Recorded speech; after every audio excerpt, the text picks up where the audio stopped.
Well, thank you for tuning in again. There's a bit of a struggle with the secular and sacred at Christmas. This is really not anything new. It has its very roots in the Feast of the Incarnation itself. Theologians have often used the phrase, "it is fitting," when speaking of how God worked his way into our world. From its very beginnings, Christmas combined the sacred and the secular in a way that is called fitting. The Christian Christmas is an annual liturgical reminder of the doctrine of the Incarnation, that bold assertion of the Christian community that in Jesus Christ, God has invaded human time and space in the flesh. So it was that in the 4th and 5th centuries, the God who had taken on flesh invaded a body Roman feast called Sol Invictus, the unconquered sun, which was celebrated during and after the winter solstice, the shortest day of the year. Then the sun that had not been conquered by the darkness begins to gain strength again, leading us to longer days and shorter nights. The whole season was called Saturnalia, and it was filled with feasting.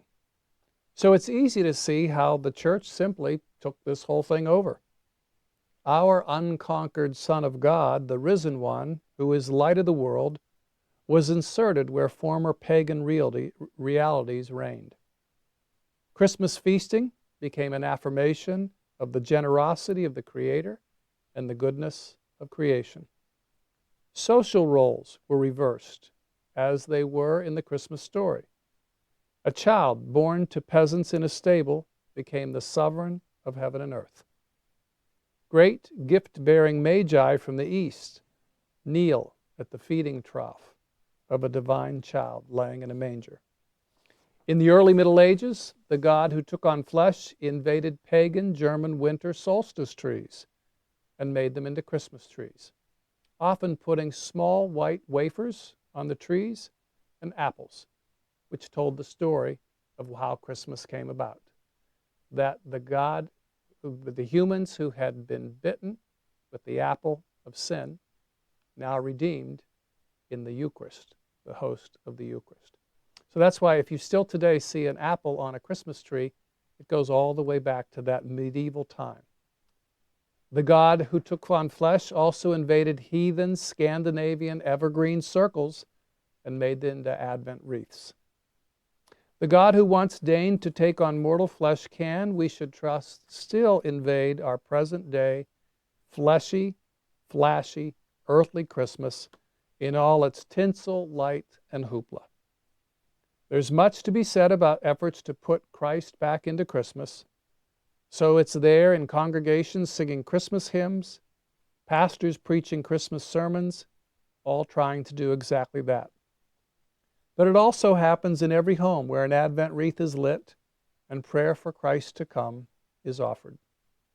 And as wonderful as all of our efforts may be, we need to remember that Christ has long done a remarkably good job of keeping Christ in Christmas. And here's a great example. Dr. Clement Moore was a very somber professor of theology. In his writings, he was especially fascinated with the Incarnation, and he sought to explain the deeper meanings of the Christmas event. Few of his deep theological treatises on Christmas have survived, but something that he wrote has survived, and we all associate with this feast. One day he saw an old Dutch gentleman with red cheeks and white hair, smoking an old clay pipe. All of a sudden, Moore was inspired to write a bit of verse for his children. So this great theological professor went home and penned these words. "'Twas the night before Christmas, when all through the house not a creature was stirring, not even a mouse." It is not for his theology that Dr. Clement Moore is remembered today, but for that bit of Christmas whimsy the night before Christmas. I think God has showed a grand sense of humor when he wrapped all the hope of the ages in swaddling clothes and laid him in a manger.